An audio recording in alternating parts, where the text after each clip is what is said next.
guys, so today I'm going to show you our morning basket that with the updates for this next semester. We're getting ready to start semester 2, even though we do a 3-term school year.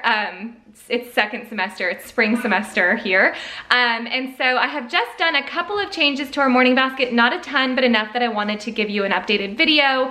About mid-year, I reevaluate things, see what we're using and what we're realistically not really hitting that much, what the kids are enjoying, what I'm enjoying, what we still wanna be diving into, and all of that. So I'm gonna flip you around and show you what is in our January morning basket. Now, this really just our second semester morning basket in January here. Now I'm in our dining room because this tends to be where we start morning basket some days. And also my homeschool room is stacked out as I'm planning for the next semester, but we do serve breakfast most days with morning basket. That is something that has been working out great for us. So without further ado, let's get started. Okay, I'm gonna start with this.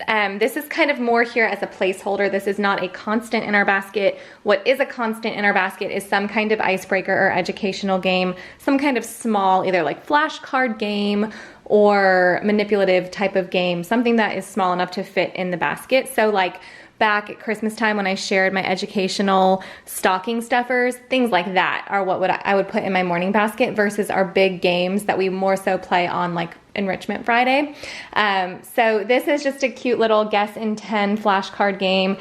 With this game, you have, you can give these clue cards to, you split them up into 2 teams, although we just work as a team in general, and they can ask for up to 3 clues, and then you just pick a different animal, and this is what they see, this is what you see, and you have to guess in 10 questions or less what animal it is. You give them 2 out of these 3 key words. It's very simple, fun little icebreaker to either get morning time going or to break it up in the middle of morning time. A lot of these things you guys have seen before. There's only a couple of new things for this term. So you guys know that we have the team captain system that would say the pledges and all that.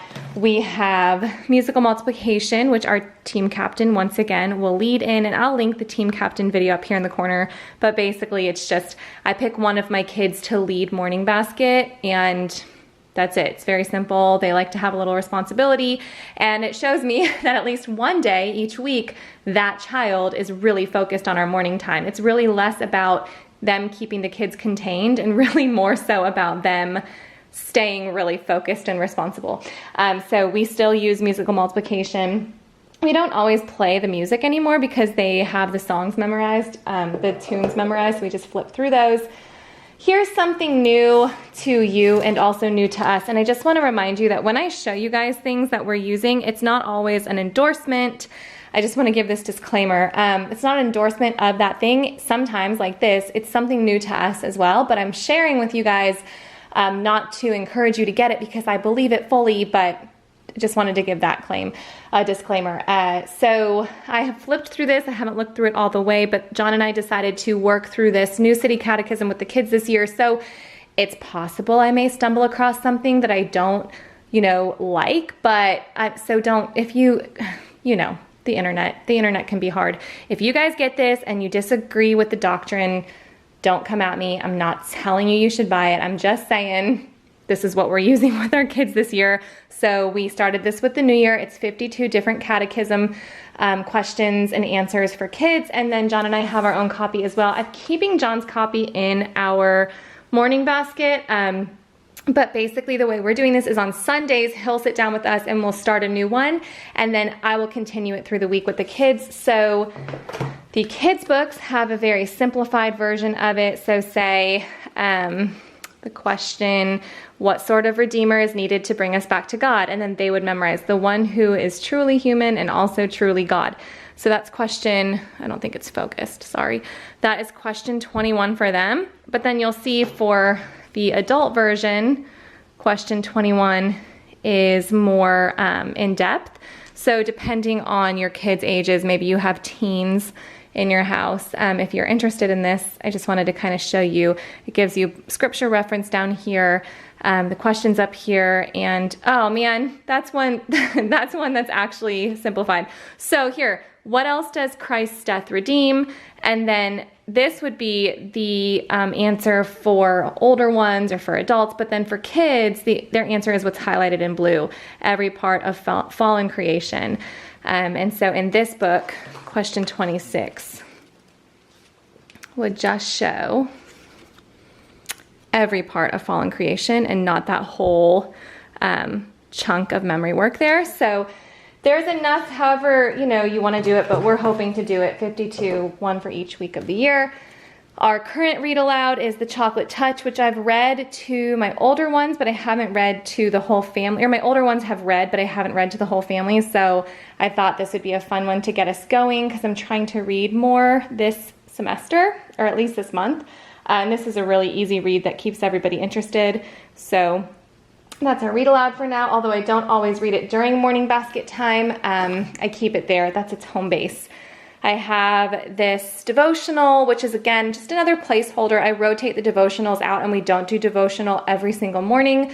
We do actually do family Bible study now, quiet time in the mornings. So all of this, Bible study or devotionals, it's just supplemental. We are teaching the kids how to do a full through the Bible reading.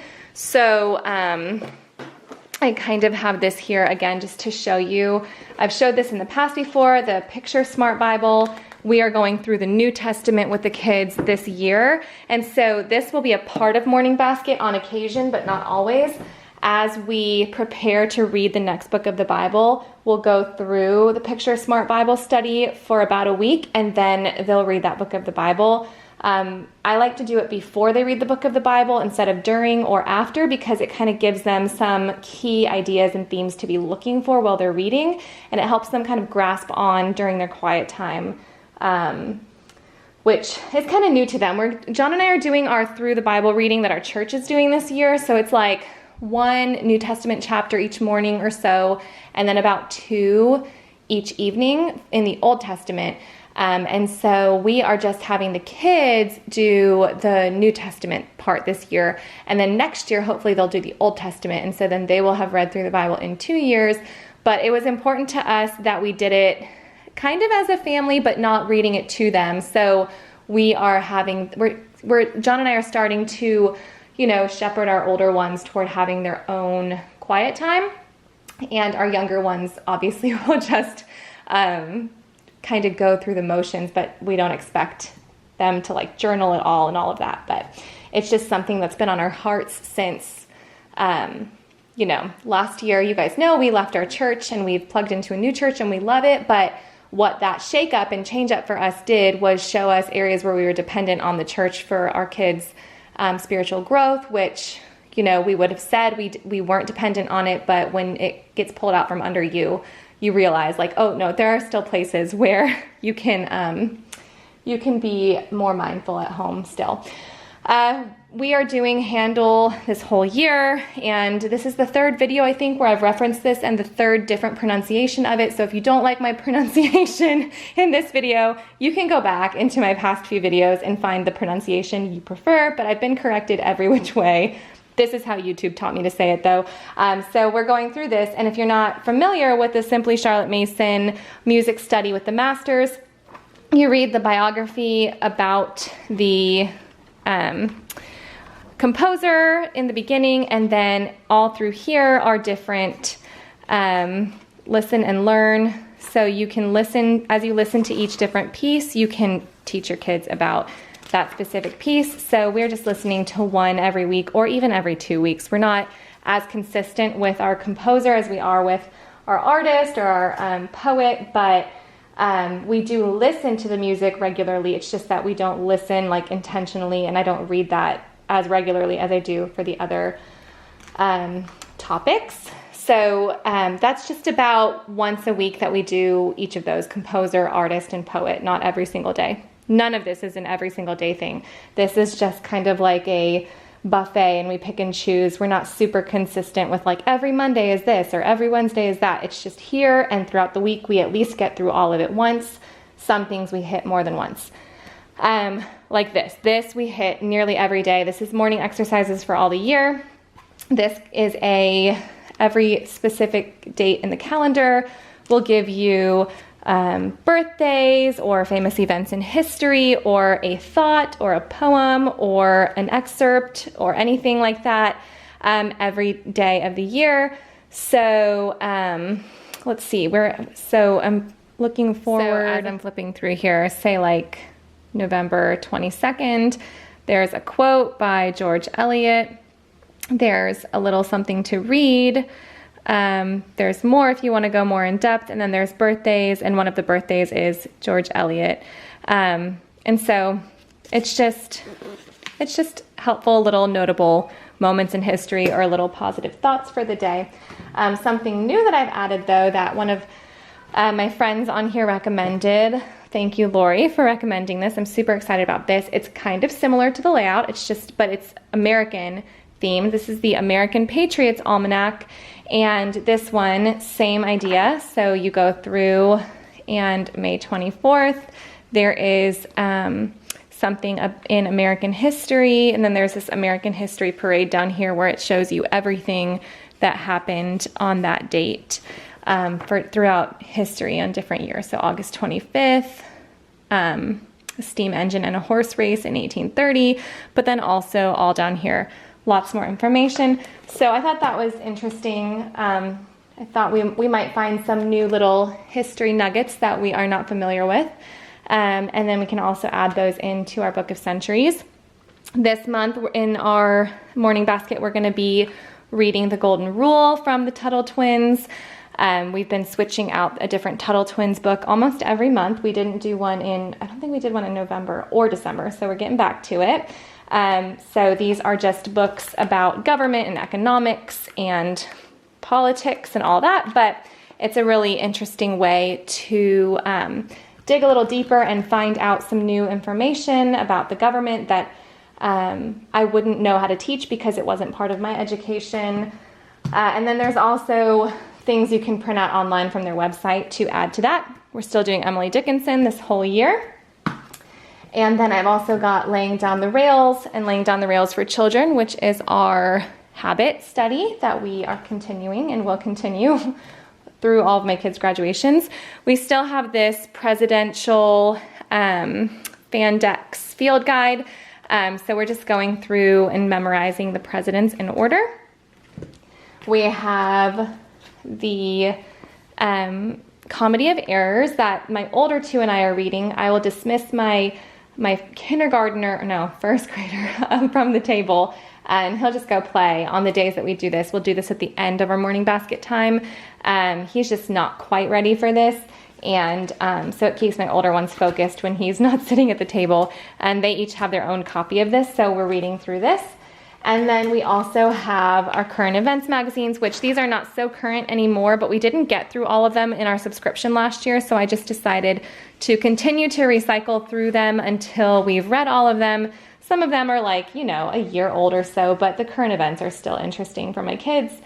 And then our artist this semester, which we switch our artists by semester and not by term. If you're not familiar with the Charlotte Mason method, there's usually 3 12-week terms. We switch artists by semester. So we do 2 artists a year instead of 3. It's just the pace that works best for us. So we're doing Fra Angelico, which we haven't done a Renaissance artist yet in our homeschool that I can remember. So we're going to be going through that picture study portfolio. And then I also have this, which doesn't fit in our basket. It just sits on our shelf. And this is Sing a Song of Seasons, which is a nature poem for each day of the year. And our team captain usually enjoys reading that. And then the other thing that we do as part of our morning time is morning menus, which I think I've showed those before. I'm going to film a Do Morning Time With Us video at some point this month. You guys might see that next week or in a couple of weeks.